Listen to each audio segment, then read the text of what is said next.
أشهد أن لا إله إلا الله وحده لا شريك له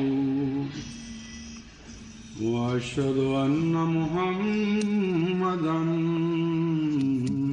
عبده ورسوله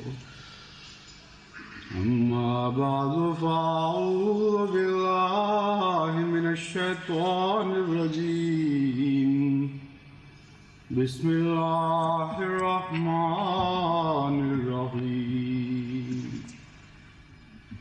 الحمد لله رب العالمين الرحمن الرحيم مالك يوم الدين إياك نعبد وإياك نستعين اهدنا الصراط المستقيم صراط الذين أنعمت عليهم غير المغضوب عليهم ولا الضالين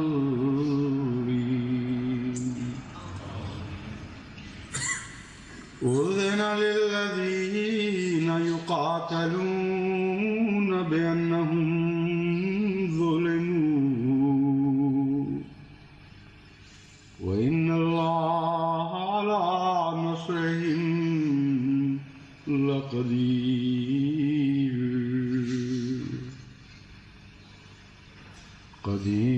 الذين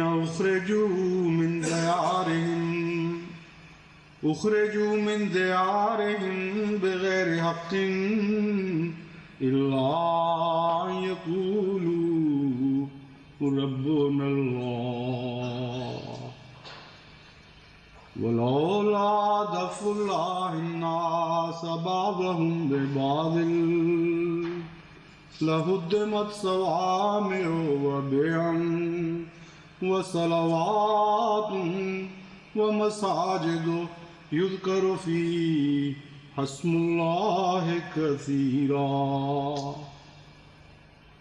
ولينصرن الله من ينصره إن الله لقوي عزيز.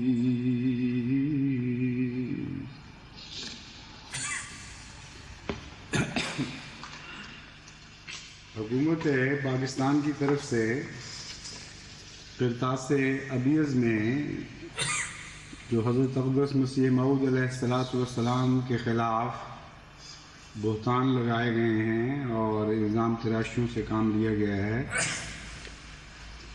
ان میں ایک اہم الزام یہ ہے کہ آپ نعوذ باللہ من ذالک انگریزوں کے خود کاشتہ پودا تھے، اور جماعت احمدیہ گویا کہ انگریزوں ہی کی قائم کردہ ایک جماعت ہے۔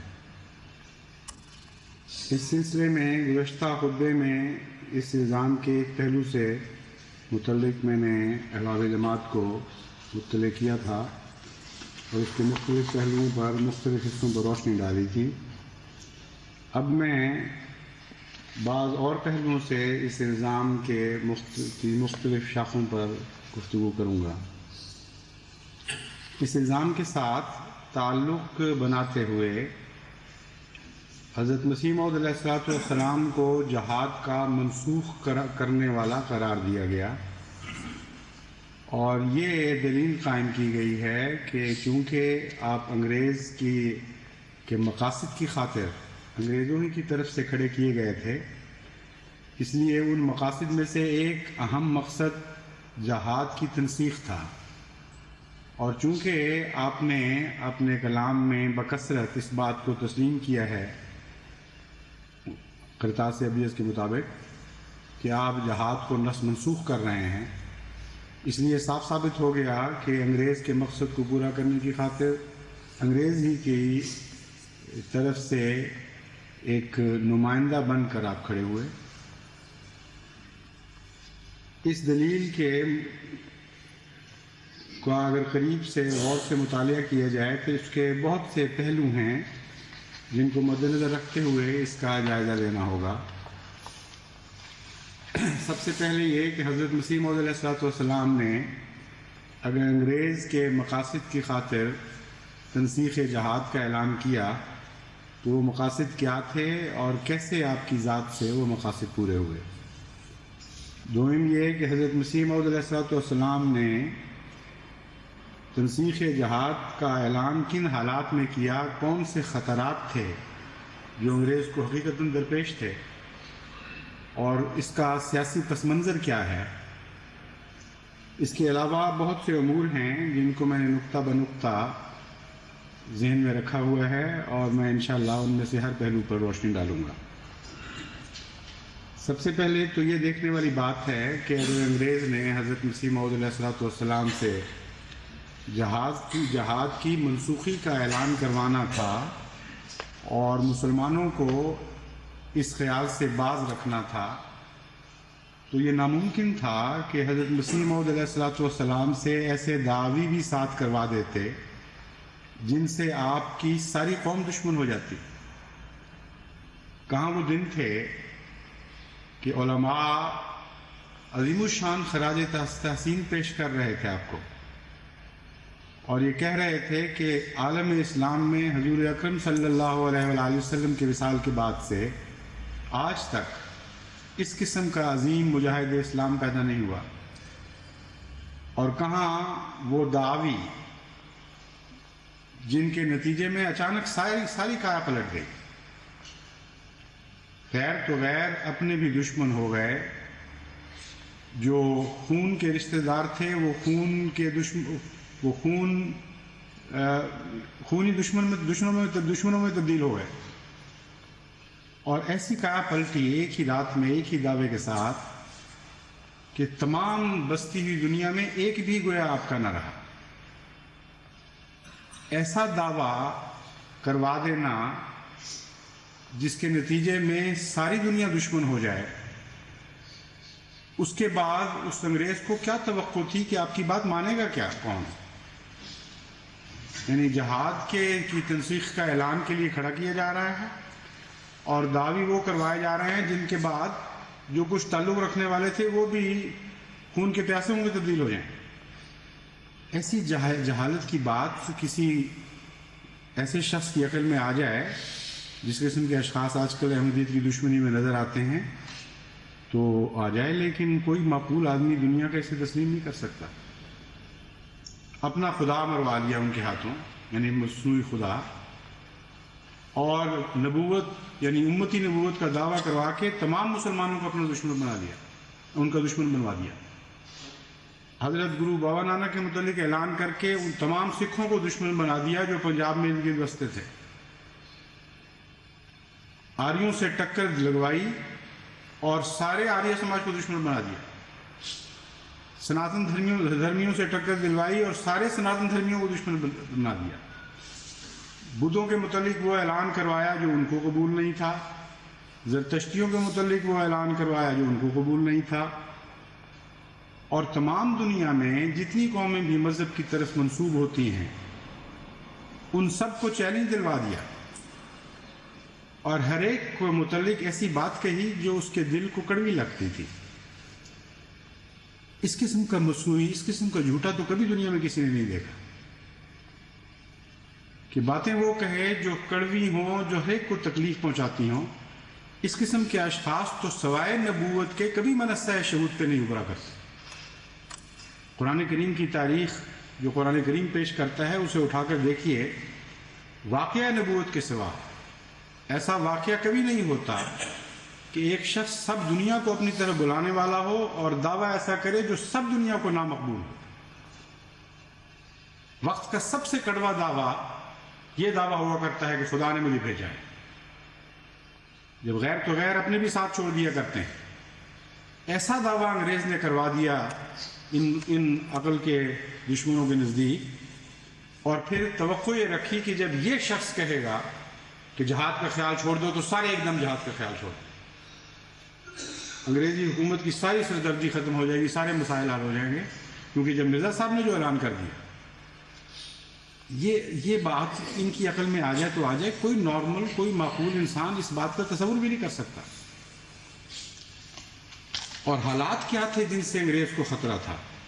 آئیے اب ان حالات کا جائزہ لیں, اس سیاسی پس منظر کا جائزہ لیں جس وقت انگریز ہندوستان میں داخل ہوا ہے, اس نے اپنی حکومت مستحکم کی ہے. کس قسم کے حالات تھے اس وقت مسلمانوں پر؟ کیسی طاقت کا وہ دور تھا جن سے انگریز خائف تھا؟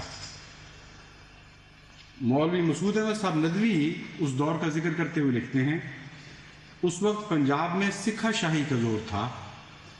مسلمان عورتوں کی عصمت و آبرو محفوظ نہ رہی, ان کا خون حلال ہو چکا تھا, گائے کی قربانی ممنوع تھی, مسجدوں سے استبل کا کام لیا جا رہا تھا.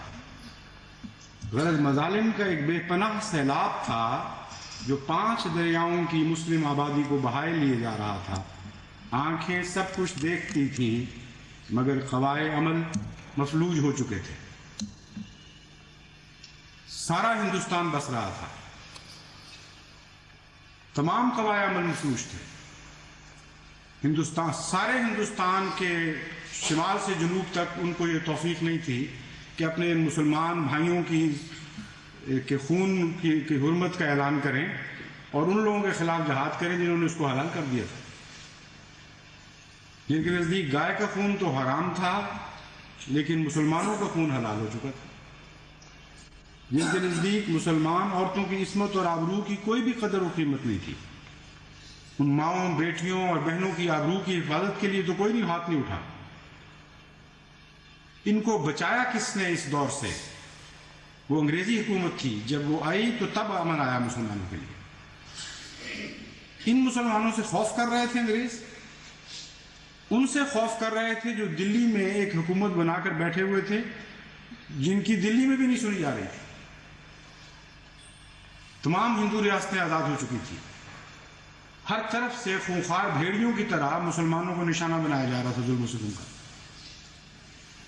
جن میں اپنی حفاظت کی طاقت نہیں تھی, جن سے حکومت چھینی تھی ایک کمپنی نے, ان سے خوف تھا انگریزوں کو کہ وہ ان کو تباہ و برباد کر کے رکھ دیں گے.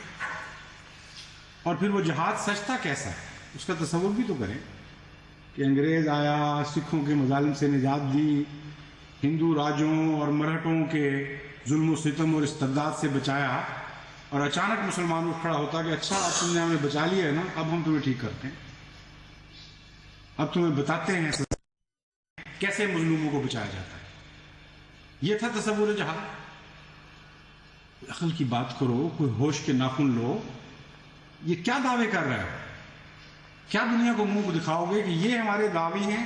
اس انگریز کے خلاف ہم جہاد کرنا چاہتے تھے لیکن جس کو انگریز نے ہمارا دشمن بنا دیا اس کی وجہ سے محض اس لیے ہم جہاد نہیں کر سکے کہ اس نے کہہ دیا تھا جہاد حرام ہو گیا.